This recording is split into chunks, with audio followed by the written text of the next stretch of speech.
அனைவருக்கும் வணக்கம். உங்கள் அனைவரையும் தஞ்சை சமையல் அறையில் சந்திப்பதில் மிக்க மகிழ்ச்சி. நம்ம பார்க்க போகிறது கார்த்திகை தீபத்துக்கு ரெடி ஆகிட்டே இருக்கோம். அதுக்கு பொரி உருண்டை எப்படி செய்யலான்னு வாங்க வீடியோக்குள்ளே போய் பார்க்கலாம். இப்போது நான் இந்த கப்பால் 3 கப் அளவுக்கு பொரி எடுத்திருக்கேன்.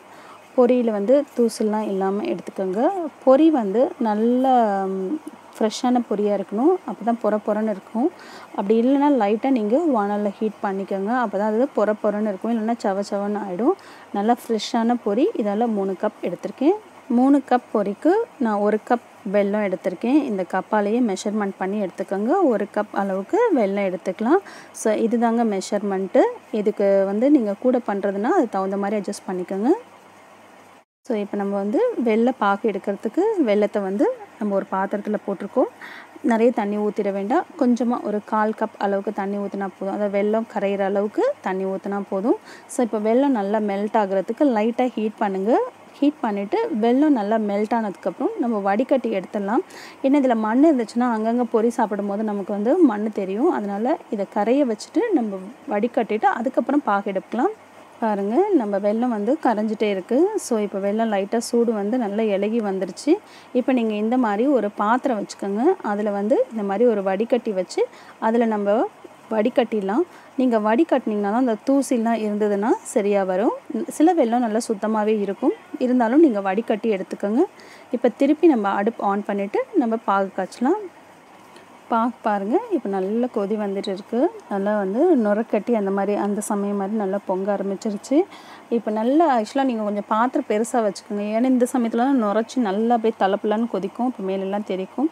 நான் வெல்லம் போடுற ப்ராடக்ட்ன்றதுல கொஞ்சமாக சுக்கு பவுடர் சேர்த்துருக்கேன். இது ஆப்ஷன் தான். நீங்கள் உங்களுக்கு சுக்கு வாசனை பிடிக்கும் அப்படின்னா சேர்த்துக்கோங்க.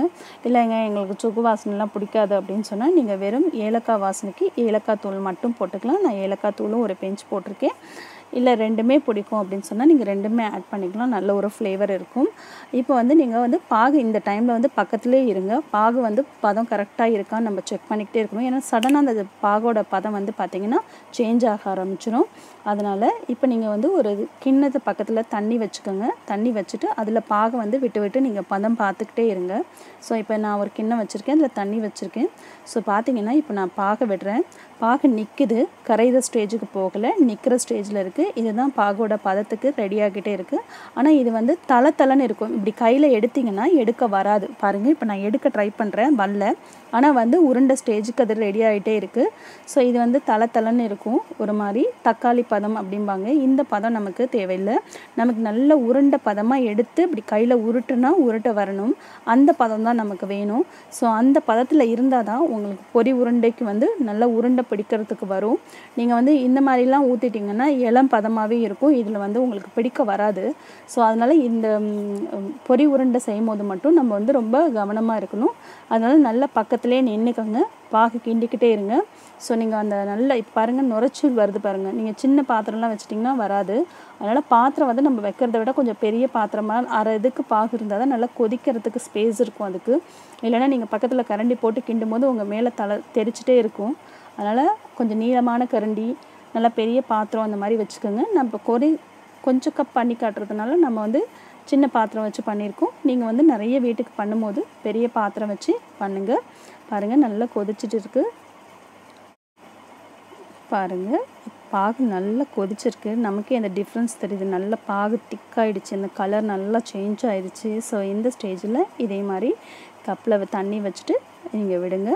பாருங்கள், இப்போ நல்லா அந்த உருண்டையாக இப்படி நீங்கள் திரட்டினீங்கன்னா திரளணும். நல்லா அந்த இதை நம்ம கையில் எடுக்கும் போது அது அப்படியே நல்லா திரண்டு வரணும்.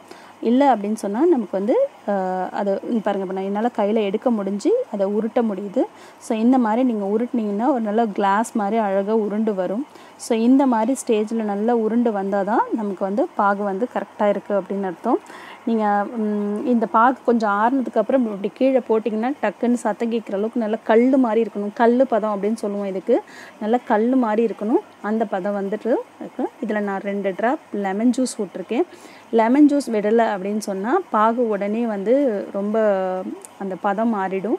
அதனால 2 ட்ராப் லாஸ்ட்டாக லெமன் ஜூஸ் ஆட் பண்ணிக்கோங்க. இப்போ பாகு எல்லாத்தையுமே நம்ம பொரி கூட சேர்த்துட்டோம். பாருங்கள், கடகடன்னு ஃபாஸ்ட்டாக நல்லா மிக்ஸ் பண்ணிவிடுங்க.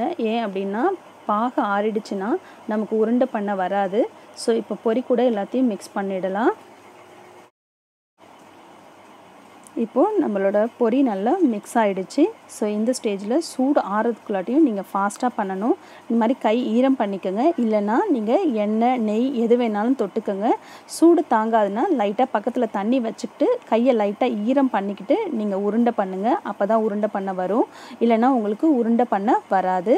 ஸோ அதனால் நல்லா கையில் ஈரம் பண்ணிக்கிட்டு உருண்டை பண்ணுங்கள். இப்போ பாருங்கள், நல்லா உருண்டை ரெடி ஆகிடுச்சு. பொரி உருண்டை சூப்பராக நம்மளுக்கு ஆற வச்சு அதுக்கப்புறம் நல்ல ஒரு காற்று போகாத பாட்டிலில் போட்டு வச்சுக்கிட்டிங்கன்னா கெட்டு போகாது. நீங்கள் நிறைய நாள் வச்சுக்கணுன்னா எண்ணெயாவது நெய்யாவது தொட்டுட்டு பிடிங்க, தண்ணி தொட்டுட்டு பிடிக்காதீங்க.